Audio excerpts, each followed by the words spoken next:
Welcome मेरे देश के वीर जवानों, 11th क्लास वालों। आइए आज आपको मैं स्टार्ट करता हूँ क्लास 11 चैप्टर नंबर 2। तो चैप्टर नंबर 1 जो सेट था वो लगभग हमने कंप्लीट करा दिया है। तो 25 वीडियो बनी थी, तो इसमें जो है थोड़ी कम बनाएंगे क्योंकि बड़ी बड़ी बना देंगे। तो chapter number 2 relations and function, ये चैप्टर आपको 12th क्लास में भी काम आएगा। तो जब ये 12th में आएगा तो वहाँ आपको पहले दिन ही है, तो शुरुआती वहाँ हम इसी से करेंगे। तो काफ़ी हद तक आप सीख लेना, और जब 12th में आओगे तो पहले ये वाली वीडियो देख के आना। रिलेशन हम सीख रहे हैं। रिलेशन का मतलब होता है संबंध। रिलेशन का मतलब क्या होता है? संबंध। तो जैसे मम्मी पापा का रिलेशन, तो वो क्या है? संबंध है। भाई बहन का रिलेशन, वो भी संबंध है। मेरा और तुम्हारा यानी एक टीचर का और स्टूडेंट का रिलेशन, ये भी क्या है? संबंध है। एक बॉयफ्रेंड और गर्लफ्रेंड, वो भी क्या है? संबंध है।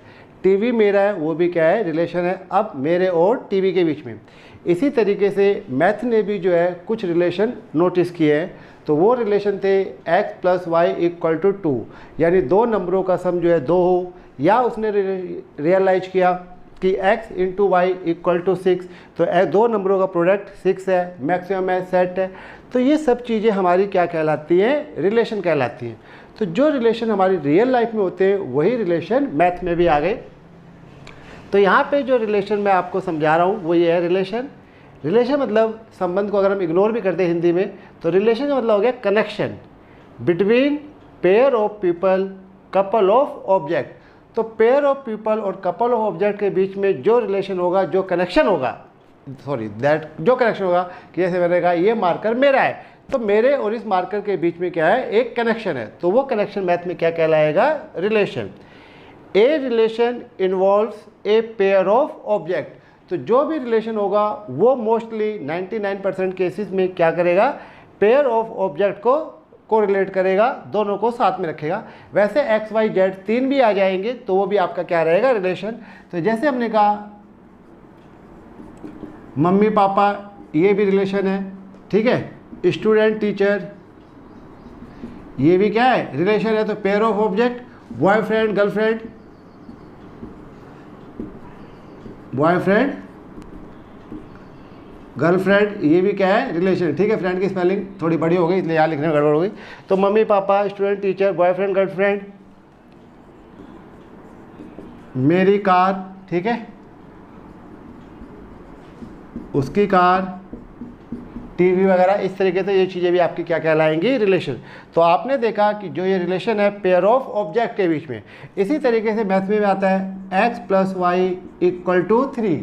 तो अब रिलेशन 1 और 2 का हो सकता है, 2 और 1 का हो सकता है, और कोई हाफ में भी आ सकते हैं। तो इस तरीके से 1, 2 आ गया, 2, 1 आ गया। तो ये मैथ में रिलेशन आ गया। तो हम यहाँ पे जो सीखने जा रहे हैं मैथ का relation, connection between pair of object, pair of people, ठीक है। तो उम्मीद करता हूँ समझ आ जाएगा। तो आसान है, शुरुआत तो आसान है, बाकी जब फंक्शन तक पहुँचेंगे तो थोड़ी सी डिफिकल्टी है। तो सबसे पहले मैं आपको यहाँ पे एक नया नाम सिखा रहा हूँ। ये नाम है ordered pair. What is ordered pair? ये आपकी 10th क्लास में भी था, लेकिन जो है इतना आप ध्यान नहीं देते तो भूल जाते हो। Ordered pair, right. 10th class में जो है ये ग्राफ में था।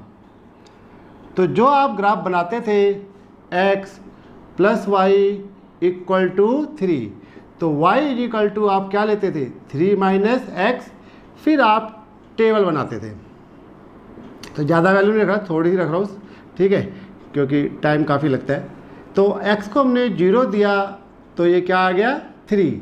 इस बात का मतलब ये हो गया 0 का रिलेशन क्या है? 3 है, यानी 0 देने पे 3 आया या 3 देने पे 0 आया। तो x 0 y 3, तो x और y की रिलेशन 1 देंगे तो 2 आया, 2 देंगे तो 1 आया। तो ये इनके बीच में रिलेशन है। तो जब हम इसको ग्राफ पेपर में प्लॉट करते थे तो ये ऐसे आता था 0,3 x 0 y 3, 1,2 और आगे 2,1। इनको आप मिला देंगे तो क्या बन जाती थी? एक लाइन बन जाती थी। This is x axis, y axis, origin, ये मैंने इग्नोर कर दिया। मैं आपको मोस्टली सिखा रहा हूँ ऑर्डर्ड पेयर। तो ये जो 0,3, 1,2, 2,3 बने हैं, इस चीज़ को मैथ में क्या कहा जाता है? Ordered pair. तो जब आप 10th क्लास की बुक्स दोबारा पढ़ेंगे और लीनियर इक्वेशन जहाँ पे आपने ग्राफ खींचे थे उसको देखोगे तो आपको पता लग जाएगा कि वहाँ पे ऑर्डर्ड पेयर लिखा हुआ था। तो ऑर्डर्ड पेयर जो है इस तरीके से आपके पास आएंगे 0,3, सर्कल की ब्रैकेट 0,3, पहला x दूसरा y, 1,2, 2,1 एंड सो ऑन। इन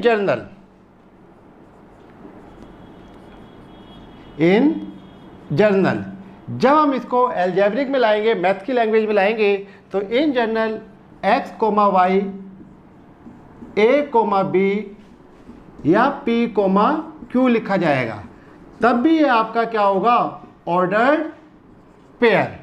अब जैसे कि आप 0,3 को समझे या 2,1 को समझे, तो 2 बिलोंग करता है x से, 1 बिलोंग करता है y से। सेम टू सेम यहाँ भी आएगा कि ये बिलोंग करेगा सेट A से और ये बिलोंग करेगा सेट B से, या ये कह सकते हो x बिलोंग करेगा x से, कह दो क्या जाता है, y बिलोंग करेगा y से। तो 0, 3, 1, 2, 2, 1 यही चीज़ मैथ में जब आती है तो x और y बन के आती है। तो x, y, a, b, p, q, तो इसका नाम है ऑर्डर्ड पेयर। ध्यान रहे ed आएगा, ऑर्डर के आगे ed लगाना है। तो इस तरीके से x और y +3 ये रिलेशन है, इनके बीच में ये जोड़े बने हुए। तो 0 ने जोड़ा बनाया 3 के साथ, 1 ने बनाया 2 के साथ, 2 ने बनाया 1 के साथ, तो इसी चीज़ को बोला जाता है ऑर्डर्ड पेयर। समझ गए? तो अब ऑर्डर्ड पेयर, अब इसी के ऊपर एक और नया नाम आ रहा है, वो है Cartesian product of two set. तो इस समय जनरली जो है 90% मैथ जो है वो सेट की लैंग्वेज में आ गया है। तो सब कुछ अब इन्होंने सेट बना दिया है, तो इससे जो इनको ये लगा कि समझाना जो है आसान हो गया। ठीक है, तो चलिए अब हम आगे सीखते हैं।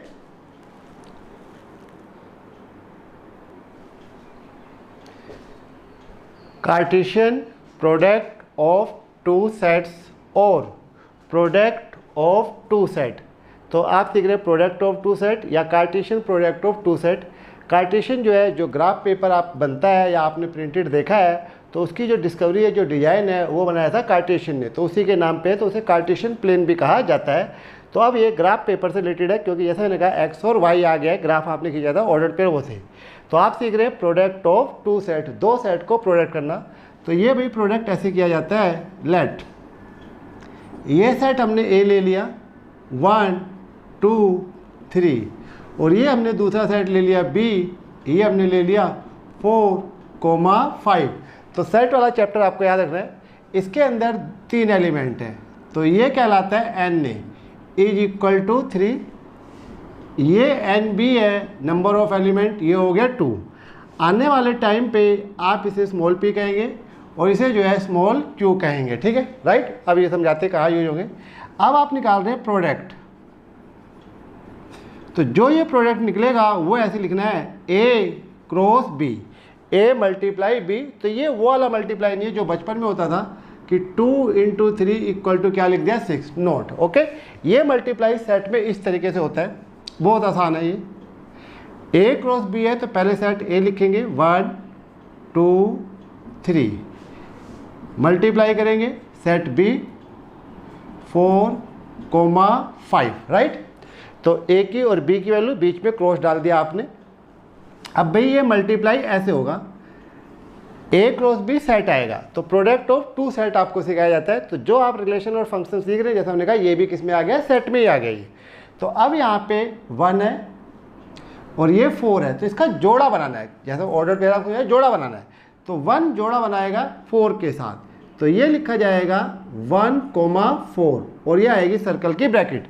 तो 1 का पेयर हो गया 4 के साथ, तो 1, 4 हो गया। तो ये सेट A का मेंबर है और ये सेट B का। अब इसी 1 को 5 के साथ पेयर बनाना है, यहाँ कॉमा लगाओगे 1, 5। तो 1, 4, फिर कॉमा, फिर सर्कुलर ब्रैकेट 1, 5। 1 वाले खत्म हो गए, यहाँ पे और नहीं है। अब 2 से आइए, 2, 4, 2, 5। तो 2 को आपने 4 से और 2 को 5 से जोड़ा बना दिया, पेयर बना दिया। अब 3 पे आइए, 3, 4, और फिर आ गया 3, 5। अगर कैमरे में ना आए तो आप एडजस्ट कर लेना। और ये यहाँ पे सेट की ब्रैकेट। कोई डाउट? तो जो A क्रॉस B है ये हमने फाइंड कर लिया A क्रॉस B। ये आपने देखा सेट की ब्रैकेट में आया है, तो पहले सेट में 1 2 3 अकेले अकेले एलिमेंट होते थे, अब उसी सेट में ये सर्कल की ब्रैकेट के साथ आएंगे।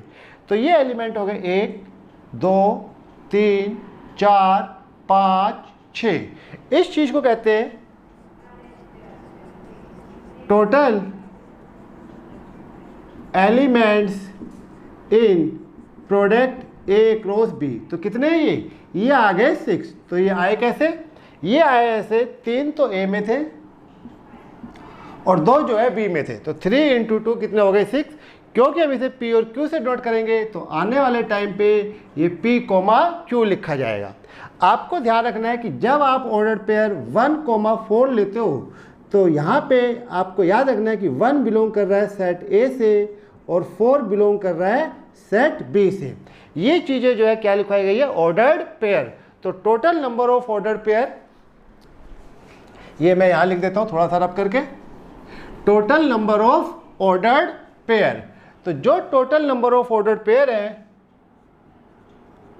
Total number of ordered pair, थोड़ा सा लैंग्वेज को समझो।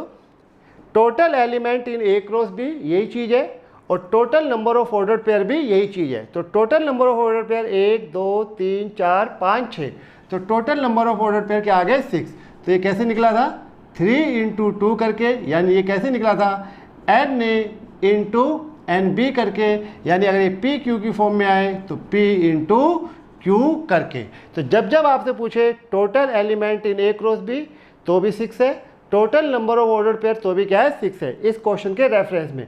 तो आपको देखना है NA × NB, तो वो टोटल क्या हो गया एलिमेंट। तो पहले एलिमेंट 1 2 3 ऐसे होते थे, अब वही चीज़ जो है जोड़े में आएगी। तो पहला जो है सेट A से बिलोंग करेगा, दूसरा सेट B से बिलोंग करेगा। ठीक है, तो ये तो हो गया A क्रॉस B। अब मैं आपको निकालता हूँ B क्रॉस। चलिए अब सीखते हैं B क्रॉस A। तो B क्रॉस A में B पहले लिखना है और A बाद में लिखना है। तो A cross B cross A competitive नहीं होते हैं। तो B cross A capital B capital A का इस्तेमाल करोगे क्योंकि सेट कैपिटल में लिखे जाते हैं। तो 4 को आपको इससे मल्टीप्लाई करना है, तो ये ब्रैकेट लगेगा 4, 1 4, 2 4, 3, ये प्रोडक्ट होगी। तो जैसे ना 4 3 12 ऐसे नहीं करना, बस 4, 1 4, 2 पेयर बना के लिखना है। ठीक है, मेक ए पेयर। अब 5 का पेयर बनेगा, तो 5 का पेयर बनेगा तो 5, 1 5, 2 एंड 5, 3। ओके, समझ बात। इन फ्यूचर ये चीज़ x और y के टर्म में आएगी। तो अब अगर आप जो है लेट मान लीजिए ऑर्डर्ड पेयर 4, 1 लेते हैं, तो this implies 4 belongs to set B and 1 belongs to set A। Total number of ordered pair की अगर आप बात करते हैं, total number of ordered pair, तो ये हो जाएगा आपके पास NB × NA। ये तो कॉम्पिटेटिव होता है, आगे पीछे कर सकते हो आप। तो ये हो गया 2 × 3 कितना हो गया 6, दैट इज 1 2 3 4 5 6। तो ये आपका सेट है, 2 एलिमेंट थे, ये सेट है 3 एलिमेंट है। अब ये भी सेट है एक B क्रॉस A भी, लेकिन इसके अंदर ऑर्डर्ड पेयर में आएंगे। तो ये आपके पास ऐसे लिखा जाएगा। तो इस तरीके से आपने कैलकुलेट किया B क्रॉस A। अब हम फाइंड करते हैं A क्रॉस A। क्या फाइंड करते हैं? A cross A। Do not right A square, right? A cross A Cartesian product of 2 set में ये ऐसे लिखा जाएगा।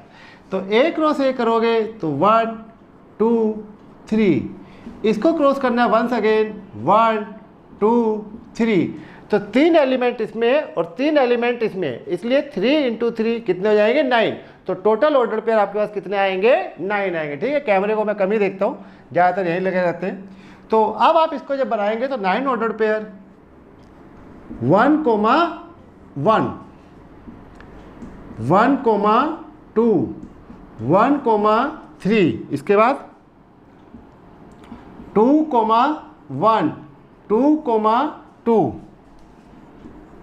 2, 3 खत्म। अब 3 से आइए, 3, 1 3, 2 3,3 आगे एलिमेंट खत्म हो गए तो ये खत्म हो गए। तो वी काउंट 1 2 3 4 5 6 7 8 9। तो total number of order pair, total number of ordered pair ये हो जाएंगे 3 इंटू 3 यानी कि 9। तो that is Na into Na is equal to 9। तो P इंटू क्यू। तो सभी चीज़ें मैंने आपको एक ही क्वेश्चन में समझाने की कोशिश करी है। तो इस तरीके से A cross A, B cross A और पहले हमने सीखा A क्रॉस B। तो ये कहलाता है Cartesian product of two sets.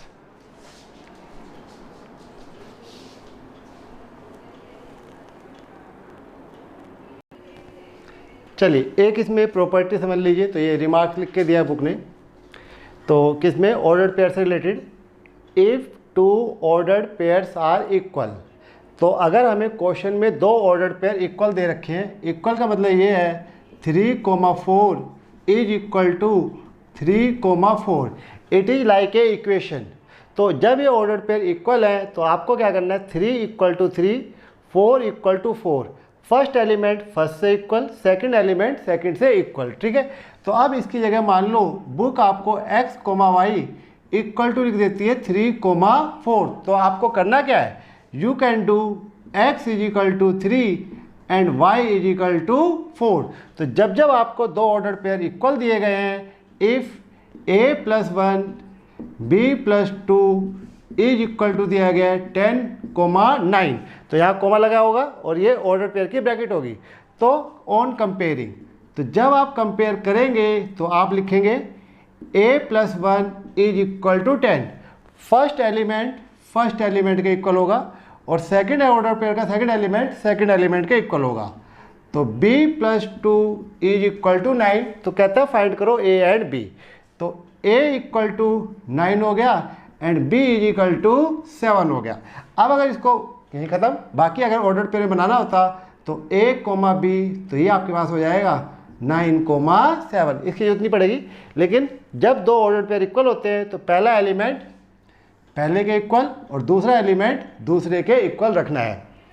इसके बाद अगर a नॉन एम्प्टी सेट है, b नॉन एम्प्टी सेट है, तो जो a क्रॉस b है ये भी क्या होगा, नॉन एम्प्टी सेट आएगा। ठीक है। Total number of ordered pair, total number of ordered pair ये हमने आपको बता दिए P इंटू क्यू या M इंटू एल बी लिख सकते हो अगर M और N कहते हो तो A के मल्टीप्लाई एलिमेंट मल्टीप्लाई B के। इसके बाद एक आता है ऑर्डर ट्रिपलेट। क्या आता है, ऑर्डर ट्रिपलेट। तो ऑर्डर ट्रिपलेट इसे कहेंगे जब हमारे पास 3D आ जाती है x, y, z। तो 1, 2, 3। तो ये सर्कल की ब्रैकेट है। तो इसमें 3 एलिमेंट है तो इसका नाम है ऑर्डर ट्रिपलेट। तो यहाँ पे फिलहाल सारी ये चीज़ें बता दी मैंने आपको। तो मोस्टली अभी हम ये यूज करने जा रहे हैं और सिंपल सी। तो एक्सरसाइज 2.1 को स्टार्ट करता हूँ मैं। ठीक है। तो अभी हम इसमें 5 तक क्वेश्चन करा देते हैं आपको। तो इफ़ जब भी होता है तो इसका मतलब ये चीज़ आपको गिवन है। तो ये दे रखा है इफ़, सर्कुलर ब्रैकेट बना रखी है। तो therefore we know it as a ordered pair. तो दिस ऑर्डर्ड पेयर बीच में इक्वल टू है, equal to this ordered pair. तो क्वेश्चन ने कहा है फाइंड एक्स एंड वाई। ठीक है। तो एक्स और वाई फाइंड करना है। दो ऑर्डर्ड पेयर आपको इक्वल दिए गए हैं। तो इसके लिए हम क्या करते हैं, ऑन कंपेयरिंग। तो क्या करना है, फर्स्ट एलिमेंट को फर्स्ट के इक्वल, सेकंड एलिमेंट को सेकंड के equal. That is x by 3 plus 1 equal to 5/3। Line डाल लीजिए, y माइनस 2/3 इक्वल टू 1/3। तो पहला एलिमेंट पहले के इक्वल, दूसरा एलिमेंट दूसरे के इक्वल रखना होता है। तो अब यहाँ पे हम निकालते हैं x/3 इक्वल टू, जैसा सिंपली मैथ में सोल्व करते हैं, 5/3 माइनस 1। ये 2 है तो आप एलसीएम ऐसे ले सकते हो डायरेक्ट। x/3 तो ये 5 माइनस 3, तो ये कैलकुलेट हो गया 2/3। 3 से 3 कैंसिल हो जाएगा, ऐसे काट नहीं सकते, इसको उधर ले जाना होता है या मल्टीप्लाई करना होता है। तो x की वैल्यू आ गई 2, y इक्वल टू 1/3 प्लस में 2/3। तो अपने इंडिया में बहुत सारी चीज़ें गलत सिखाई जाती है, तो ये ऐसे काटा नहीं जाता है, इसको 3 से दोनों ओर मल्टीप्लाई किया जाता है, 3 से दोनों ओर डिवाइड किया जाता है, 3 से दोनों ओर ऐड किया जाता है। लेकिन यार अब क्या करें, हमें भी समझ में भी तो ऐसे आता है, 2 + 3 3 तो 1। तो इस तरीके से आपके पास x का आंसर आ गया और y का आंसर आ गया। तो बुक खोलिए और क्वेश्चन नंबर 2 पढ़िए।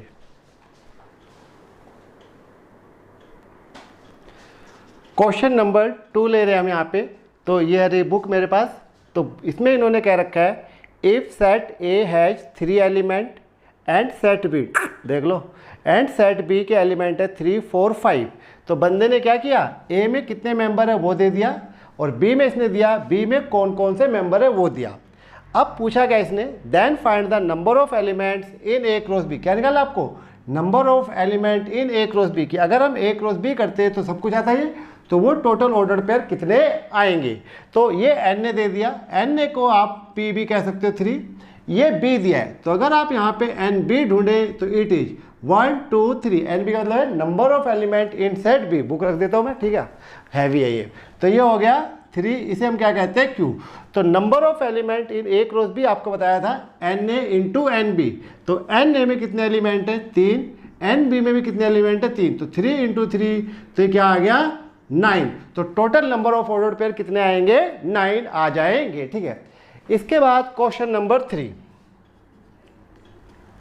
क्वेश्चन नंबर 3 में ये इन्होंने आपको देखा है जी है 7,8 जैसे मैंने एग्जांपल कराया, और h है हमारे पास 5,4,2।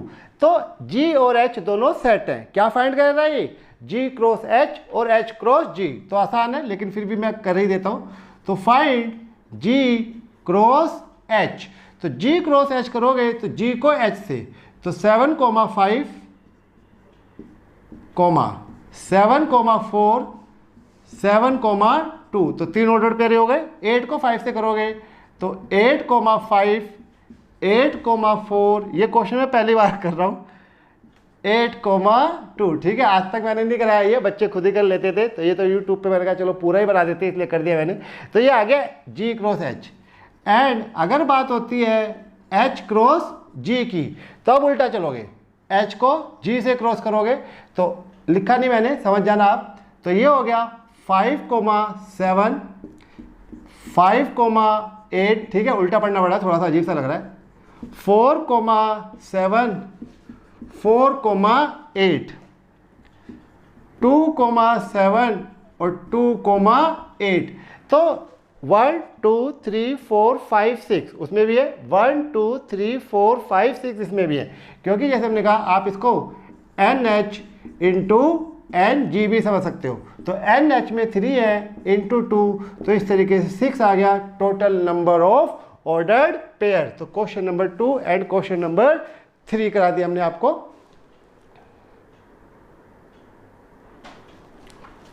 क्वेश्चन नंबर 4, ये कहते हैं state whether each of the following statement are true और फॉल्स, ठीक है। इफ स्टेटमेंट इज फॉल्स, अगर ये आपको लगता है फॉल्स है, री right the given statement correctly. तो पहला लिया मैंने, इसका लिख दिया, P जो सेट है इसके 2 मेंबर है M एंड N, Q जो सेट है इसका मेंबर है N इंटू M। अब इस बंदे ने कर रखा है P क्रॉस Q, तो P क्रॉस Q किया तो उसके अंदर 2 ऑर्डर पेयर आए। कितने ऑर्डर पेयर रखे हैं, 2। तो इसका मतलब ये हो गया P क्रॉस Q के अंदर 2 ऑर्डर पेयर तो नहीं आएंगे ना, कितने ऑर्डर पेयर आएंगे, 4 ऑर्डर पेयर आएंगे, ठीक है। तो जो ये स्टेटमेंट है ये आपकी क्या है, फॉल्स है। फॉल्स समझ गए। ऑर्डर पेयर जो दे रखे हैं वो 2 है प्रोडक्ट करने पे, और आएंगे कितने, ये 4 आएंगे। तो हम इसको रीराइट करते हैं। तो जब हम इसको रीराइट करेंगे तो ये आएगा P क्रॉस Q, यानी ठीक लिख रहे हैं हम इसे। तो ये M इंटू N, तो M comma N, M comma M, N comma N और N कोमा M। तो वहां पे इसने जो बुक में दे रखे हैं वो 2 ऑर्डर पेयर है, आने कितने चाहिए, 4, इसलिए इसका आंसर रॉन्ग हो गया। अब इसके जो है सेकंड पार्ट पे आइए। सेकंड पार्ट ये मैंने थोड़ा सा आपको हिंट ऊपर दे दिया था। If A and B are non empty set, यानी कि जो सेट A है उसके अंदर भी कुछ ना कुछ होगा और जो सेट B है उसके अंदर भी कुछ ना कुछ एलिमेंट होंगे। Then A cross B is a non empty set of ordered pair X comma Y such that x belongs to a और y बिलोंग्स टू b। तो जैसे मैं क्लास में कहता हूँ हमारे बच्चों को वैसे इंग्लिश कम आती है और ये स्टेटमेंट ऐसे लिख देते हैं, हमें समझ में नहीं आता। ये क्या कर रहा है, a नॉन एम्प्टी सेट है, b ये भी क्या है, नॉन एम्प्टी सेट है, ओके, यानी इनके अंदर कुछ ना कुछ है। देन अब अगर आप a क्रॉस b करोगे, क्या करोगे, a cross b is also नहीं लगाया, इसको आल्सो भी लगाना चाहिए था, is also a non empty set. तो ये आपका जो आंसर है वो क्या हो गया, ट्रू हो गया। यानी ये कहना चाहता है कि अगर ए नॉन एम्प्टी सेट है, बी नॉन एम्प्टी सेट है, तो इसका जो क्रॉस है वो भी क्या आएगा, नॉन एम्प्टी सेट आएगा। ऑफ कोर्स आएगा, जब उसके अंदर कुछ ना कुछ है तो प्रोडक्ट करोगे कुछ ना कुछ तो आएगा ही आएगा। अब दो लैंग्वेज आगे इसने डाल दी, वो ये है कि जो एक्स एलिमेंट है, हाँ इसने लिखा है कि जो ऑर्डर पेयर आपका बनेगा वो है एक्स वाई। इसके बारे में कई बार हम लोग ये सोचते हैं कि सिर्फ एक ही होगा, जब ये एक्स वाई है तो बहुत सारे हो सकते हैं, जितने पॉसिबल होंगे सारे के सारे। तो ordered pair X Y where X belong करेगा सेट ए से और वाई बिलोंग करेगा सेट बी से। तो ये आंसर आपका क्या है, ट्रू है। तो क्वेश्चन बहुत ऑर्डिनरी सा है, ए नॉन एम्प्टी है, बी नॉन एम्प्टी है, तो उनका जो प्रोडक्ट है वो भी क्या आएगा, नॉन एम्प्टी सेट आएगा, इसलिए ये स्टेटमेंट ट्रू हो गई। एक्स वाई ऑर्डर्ड पेयर है, एक्स बिलोंग कर रहा है ए से, वाई बिलोंग कर रहा है बी से। Third part, A equal to set A, ठीक है, 1,2, बी इक्वल टू 3,4। तो ए के अंदर 1 और 2 एलिमेंट है, बी के अंदर 3 और 4 है, और एक आ गया वर्ड 5। तो 5 आपको पता ही है नल सेट होता है, यानी इसके अंदर कोई एलिमेंट नहीं है। अब हमें चेक करना है कि ए क्रॉस बी इंटरसेक्शन 5 क्या 5 आएगा। तो आइए let us check B intersection 5। तो बी के एलिमेंट है 3,5 इंटरसेक्शन 4 सॉरी, और 5 में कुछ नहीं है। तो अगर आप इन दोनों में कॉमन ढूंढे तो कॉमन कुछ आएगा, ओए नहीं आएगा। इसका मतलब ये हो गया बी इंटरसेक्शन 5 इक्वल टू 5 आ गया। अब आपको प्रोडक्ट करना है, किसको, ए क्रॉस बी इंटरसेक्शन 5। ए के एलिमेंट है 1,2, बी इंटरसेक्शन 5 इसके एलिमेंट है 5, यानी इसके अंदर कुछ नहीं है। तो आप जब कुछ नहीं है, समझ गए मैंने क्या किया, इसकी वैल्यू जो है ये थी, ये यहाँ रख दी, 5 नल सेट। तो जब इसको आप मल्टीप्लाई करोगे इसके अंदर कुछ नहीं है, तो आंसर क्या आएगा, 5 आएगा। इसका मतलब जो इसने आपको दे रखा है वो क्या है, ट्रू है। अब अगर ये ट्रू है तो आपको रीराइट करने की ज़रूरत नहीं है। तो सेकंड पार्ट भी ट्रू था और थर्ड पार्ट भी ट्रू है, ये मैंने आपको अच्छी तरह से एक्सप्लेन कर दिया, ठीक है। तो आइए इसके बाद क्वेश्चन नंबर 5 करते हैं। तो 5 इंपॉर्टेंट है, बहुत सारे बच्चों की ये प्रॉब्लम आती रहती है। क्वेश्चन नंबर 5, तो इसमें आपको निकालना है फाइंड ए क्रॉस ए। 3 बार आपको जो है क्या करना है, क्रॉस करना है। तो अब सेट ए के एलिमेंट -1,2 दे रखे हैं। तो ये बच्चों ऐसे हो गया जैसे बचपन में होता था 3 × 3 × 3। तो हम 3 या 9 करते थे, फिर जो आता था उसको मल्टीप्लाई करते थे। तो वैसे अगर यहाँ पे आपको ए क्रॉस ए चाहिए तो पहले आप क्या कीजिए, 2 को निकालिए, फिर जब 2 आ जाएंगे तो उसको हम तीसरे से कैलकुलेट करते हैं। तो first find what, A cross A, right.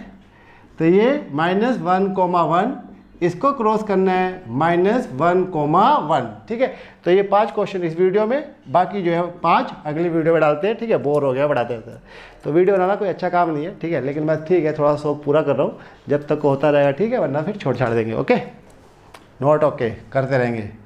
तो अब हम इसको जो है प्रोडक्ट करते हैं। तो ये आएगा -1, -1, -1, +1, 1, और 1,1। इतना तो ये आपको आता ही आता था। तो ये हमने कर दिया 3 × 3। अब 9 आ गया, तो जो 9 आया ये एक तरह से 9 हो गया, उसको हमें 3 से करना है। तो ए क्रॉस ए। अब हम फाइंड करते हैं देन ए क्रॉस ए। तो पहले इन दोनों को, तो ये हम यहाँ पे लिख चुके हैं, तो बहुत सारी चीज़ें मैं क्लासरूम के कंपेयर जो है यूट्यूब पे ज़्यादा अच्छी समझा देता हूँ, ऐसा मुझे लगता है। ठीक है, 100% मैं नहीं कह सकता, लेकिन ऐसा मुझे लगता है कि ठीक समझा देता हूँ, क्योंकि क्लासरूम में थोड़ा सा प्रेशर होता है सिलेबस जल्दी कराने का। यहाँ ऐसा कुछ नहीं है। ठीक, तो तभी मैं कर रहा हूँ कि ये मैं अपने शौक के लिए पूरा कर रहा हूँ कि भाई लोगों को ऐसे सिखा के जाऊँ कि जब कभी भी वीडियो देखे तो उनको समझ में आ जाए। ठीक है, ओके, इसको कीप इन माइंड। -1 -1 क्या था, उसी तरीके से अब ये एक एलिमेंट है।